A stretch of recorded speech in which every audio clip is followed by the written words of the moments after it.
Hello, hello, hello. It's your new day with Donna Reiners and Dr. Kami Owen, where we solve all the world's problems, or maybe just one.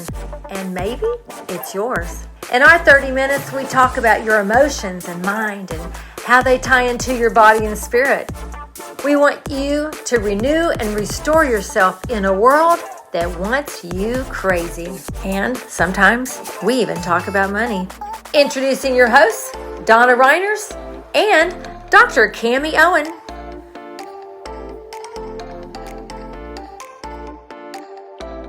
Hello, hello, hello. This is Donna Reiners and Dr. Kami. And we are here with your new day where we solve all the world's problems, or maybe just one, and maybe today it will be yours. So today we're going to talk about, you know how we are. We do solve all the world's problems on the midst of where we're going. But we're going to talk about frequency, emotions, whatever word you're comfortable with or whatever word you understand it.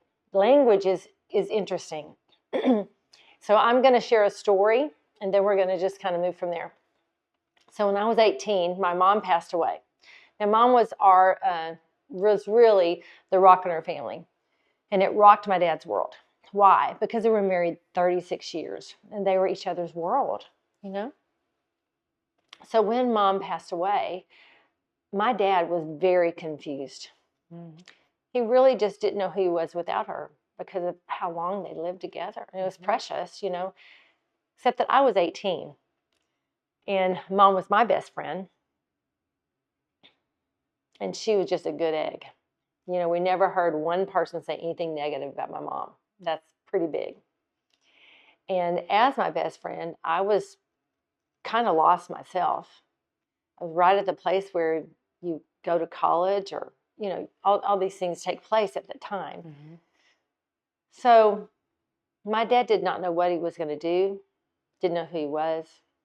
We'd already moved to a new house to get closer to her treatment. So we'd already dislodged our lives from where I grew up. And so in this space where I'm looking for direction, my dad can't supply it. So yes, God lives within, and we hear, and we need. But when you're 18 and you're a kid, just like you were helping your daughter find a house, you know, you just kind of like, okay, now what, Dad? Mm-hmm. But my dad had no answer. Mm-hmm. So years later, I had moved into the energy world, and I recognized that I had this pattern of confusion, and I just didn't know. I didn't understand. And I did some exploratory surgery on myself in the energy world by doing some body trauma work.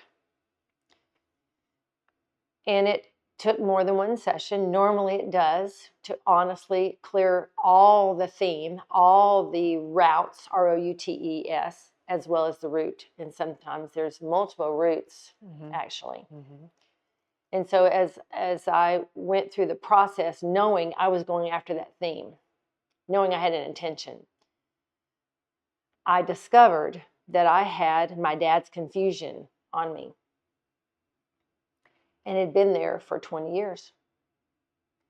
And I saw, wow, this is why when I would come into some kind of career choice or some kind of direction, I would only pivot on confusion. And I just would never know what to do. And one of my greatest frustrations in my lifetime was the inability to make a decision. And, you know, we look at me, well, make a decision. Just do something. Just do it. Why don't you just do something? You know, you don't know what's lying behind that. You don't know why they're struggling with that. They may not know why they're struggling with that. I just want to encourage you to have a little bit more compassion with you and the people around you that may not look like they have it together because they can't make a decision. Because I was a strong person all these years, but still couldn't make a decision. So once I removed the route of it, which was, years of different things that took place over my life based out of confusion. Once I removed that, and I removed the root, which was my dad's confusion, and took that literal frequency that was in me, took it from me, pulled it up. And for me, I absolved it at the cross as if it had never been, and took away everything that participated and interacted with it over all those years. So that took more than a moment. Once I did that, I literally had clarity and could make a new decision. I was really unable to make it before. And it's almost like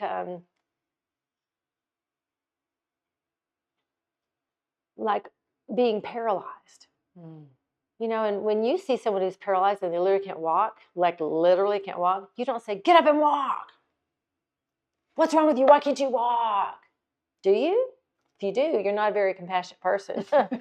And that's how I was spiritually and in my soul. I wasn't able to.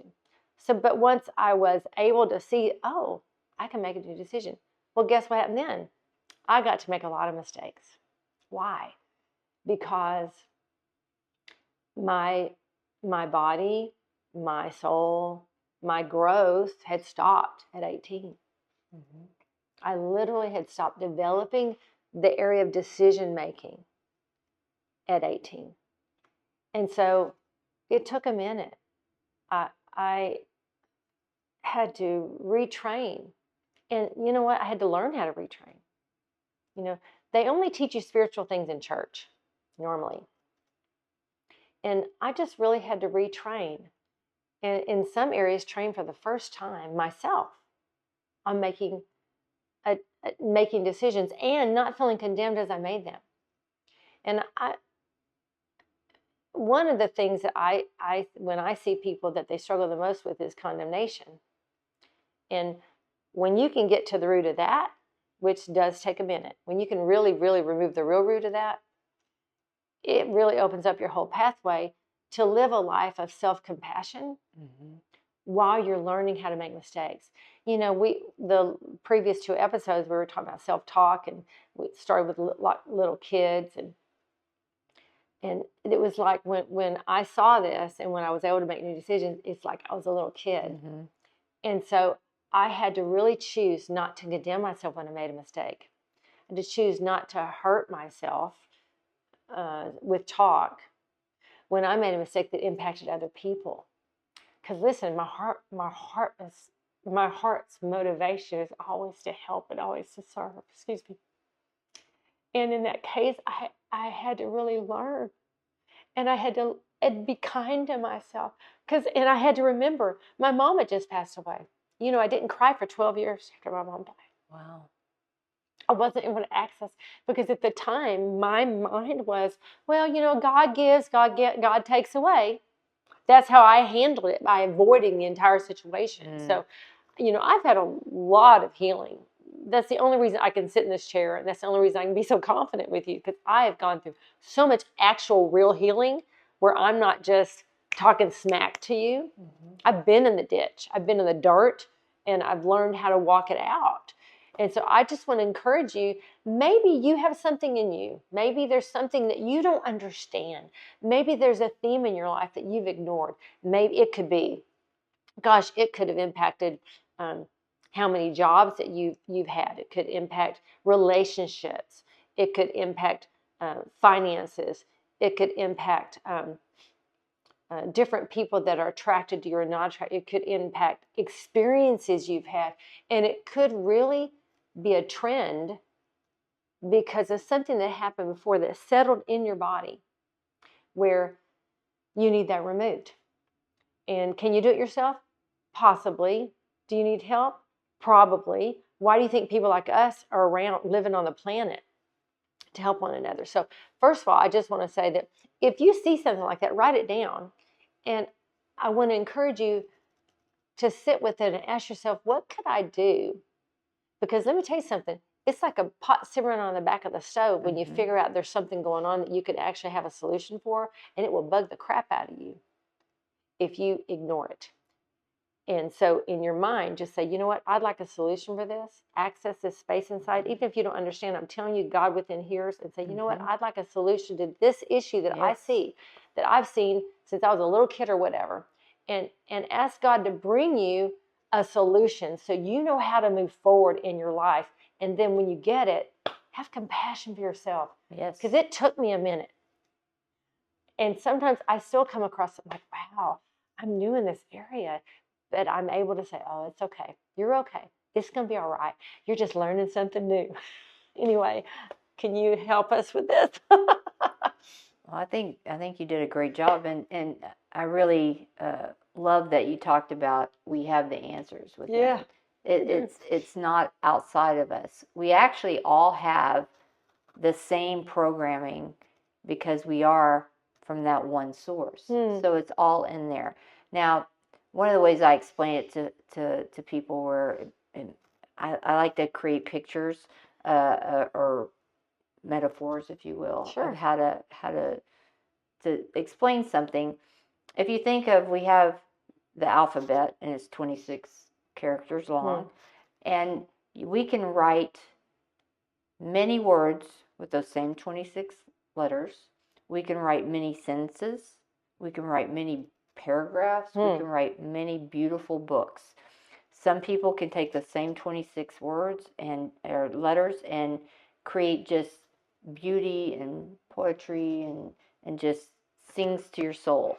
And then some people can do stuff like porn and stuff like that, and there's all of it in the same place. We all come from the same place. So when we talk about having the answer, it's all wired in there already. You have access to it. You just have to remember and reclaim that access and reestablish the conscious connection, because the connection's there, like we talked about in the last show. The connection's always there. We just forgot that it's connected. We forgot that we have it. Like when you're going through an old junk drawer and you go, oh, I've been looking for this. I didn't know this was here. I knew I had it at one point, but I didn't remember where I put it. And then I'm, cluttering around and then you open a drawer and it's like, there's that thing I've been looking for all this time. Or, wow, I forgot completely that existed on the planet in my world. So that we have all different spectrums of that. But when we're talking specifically about frequency and emotions and an absorbed emotion, that's what I would call an absorbed emotion. Yes, it was. An absorbed emotion is typically when two people are having the same catalyst, like a death, and there's a close connection between all three of the people. Or it could be massive amounts of people, like at 9/11. There was a lot of absorbed emotions around 9/11, and everybody's having this collective consciousness of absorbed emotions. But in a family, it's typically very much like you described. There's a death. It's such an emotional charge, and you had a big loss. And there's the need. And then there's the need, and you absorb that into your field. And it is a frequency. Emotions are energy in motion. Literally, that's what an emotion means. Yes. And so energy in motion? Energy in motion, yes. Love it. And so when you think of an emotion that's trapped in your body or trapped in your field, it's like, what the heck does that really mean? Like in the physical, there's a physical manifestation we can point to. If we had enough technology to be able to do it. But there's actually, that emotion actually becomes crystallized into a crystalline structure in the body. That's why, like anger tends to crystallize in the liver. The liver, yeah. Because the frequencies are very, very much the same. The liver detoxes a lot of stuff out of the body and stuff that's low frequency. So it has to kind of oscillate at that low frequency level. But when you have an emotion that's running around looking for a place to live because you haven't fully expressed it, because when you have emotion that you fully express, that's what I really appreciate about Donna. She really feels her emotions and lets them move through her. She is not her emotions, but she has emotions. And she lets them move through her. When you don't do that, and we go back to the self-talk. And you don't know how. You don't know how, or you're programmed that this is, you just don't do it. Our society is very much frowns on you expressing emotions, very much. In my house, my childhood house, it was literally said to me, "We don't cry in this house."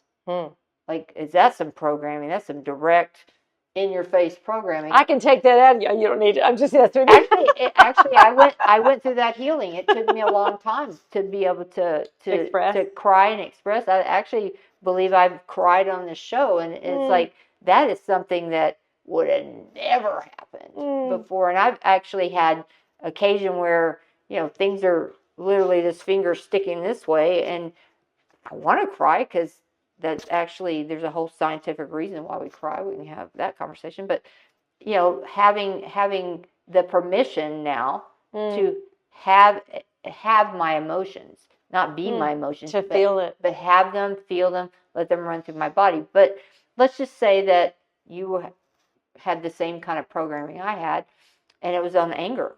I'm actually dealing with a patient now that has liver cancer. And I talked to her. I said, you didn't express anger very much in your life, did you? Because she's just this lovely, bubbly, happy person all the time. And even lovely, bubbly, happy people get angry. I'm very angry about child trafficking. I'm angry about that. And so that's okay to be angry. It's an emotion. It's as much of an emotion as being happy and joyful. Now, do they feel the same in the body? No. They do not. They do not feel the same. Are they required? Yes, because it's the whole spectrum. If you start blocking one of them, then they all go, because they all come from the same place. So there's literally a crystalline structure, and think of it like a little radio station, just playing. And as soon as anything amps up, you get some amperage in there, it'll actually play louder, if you will. So you have to, it's required to go in and clear that crystalline structure out so it stops playing the radio station. Because it's in the physical body. It is. This is why people who have spiritual physical go for prayer week after week after week after week, and 20 years later, they have so much condemnation inside of them, but they don't understand it, and they can't tell anybody. And I'm talking about even ministers and pastors, because I know I've seen people that have been of the cloth and preach all these beautiful, lovely, wonderful things, but on the inside they're in complete torment. Why do you think the suicide rate's so high? Why do you think divorce rate's so high, division so high?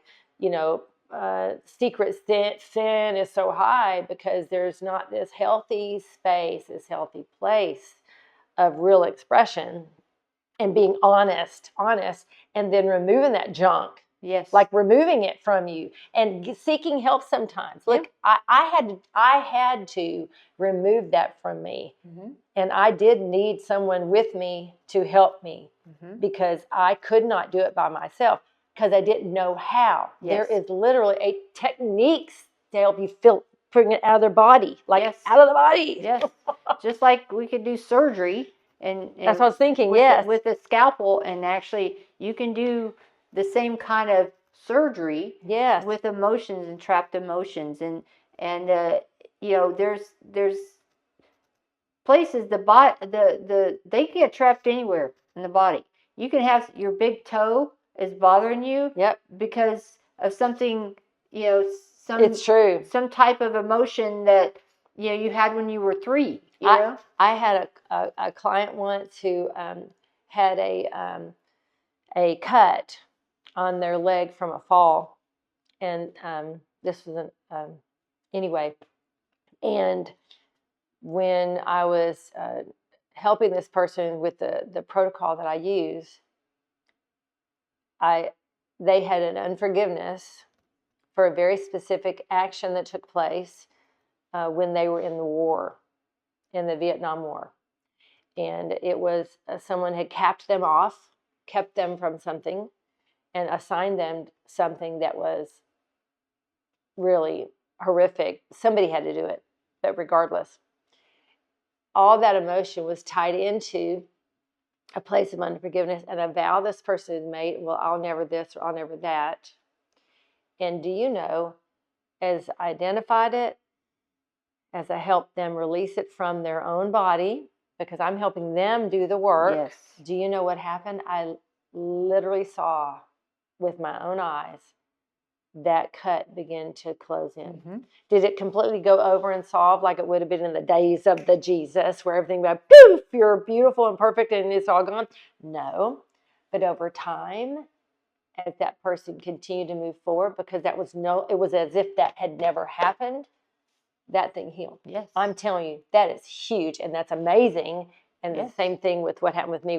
I got clarity and then began to And live forward. And it's possible, like I spoke about in previous shows about my leg and having complex regional pain syndrome. And, you know, I was so staunchly in the medical model. And you know, when we did everything they said to do, and I still had this pain medically.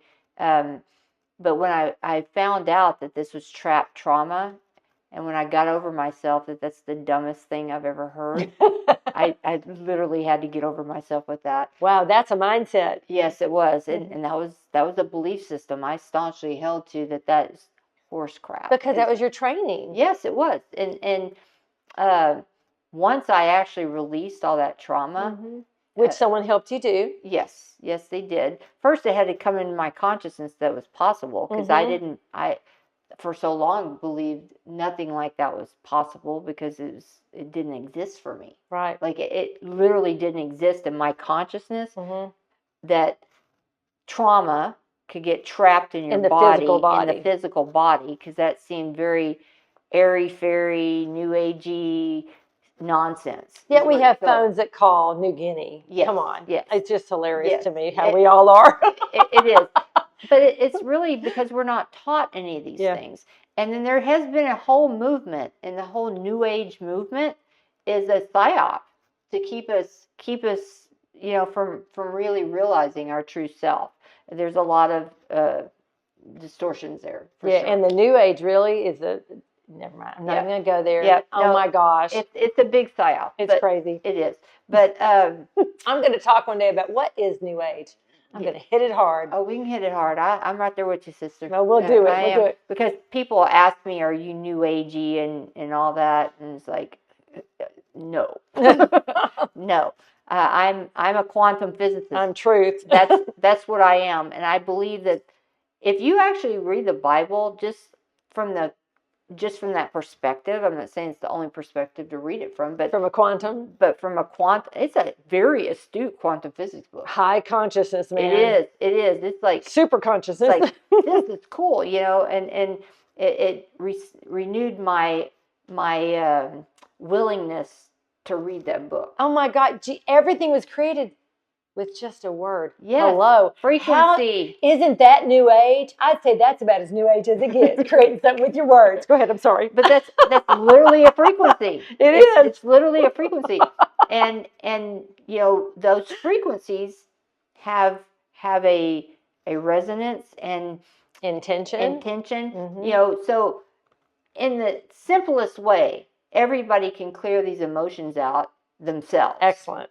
In the simplest way. And that's setting the intention. The intention is I clear out anger, whatever, and if you have a specific anger, it's even more effective. Yes. Because you could have a lot of anger just peeing everywhere. So I'm going to just pick this one that's right here. Okay. And so the way to clear that is set the intention. Well, first ask if there's anything else associated with it, and just sit with that.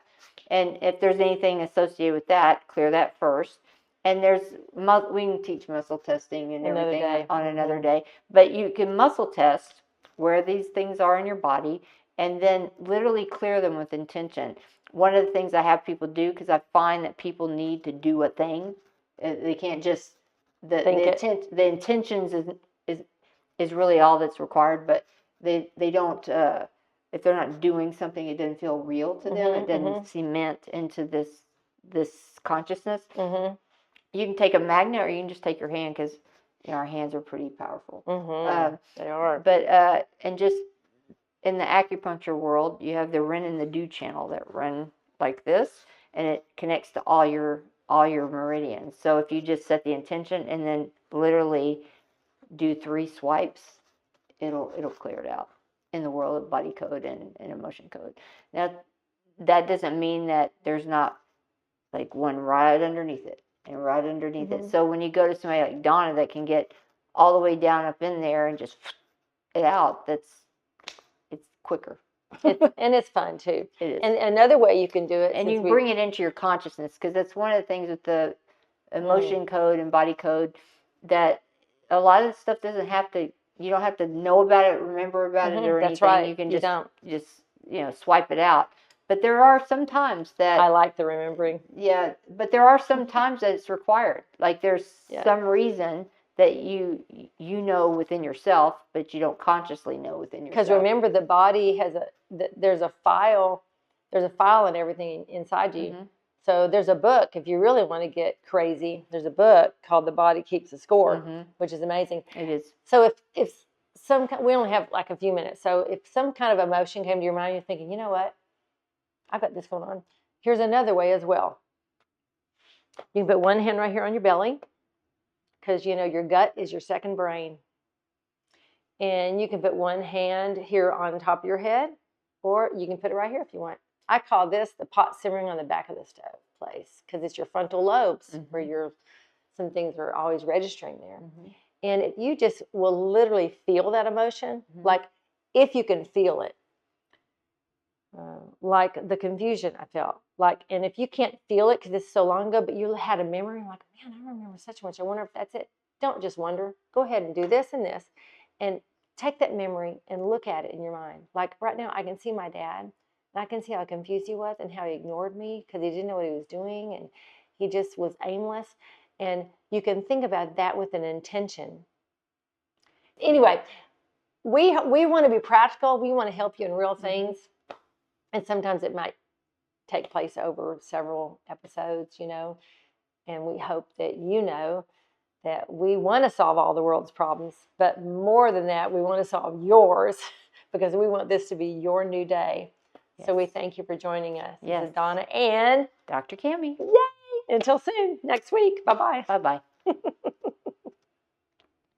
Thank you for joining Your New Day with Donna Reiners and Dr. Kami Owen. We look forward to seeing you next time. Remember, we solve all the world's problems, or maybe just one, and maybe it's yours. Until soon.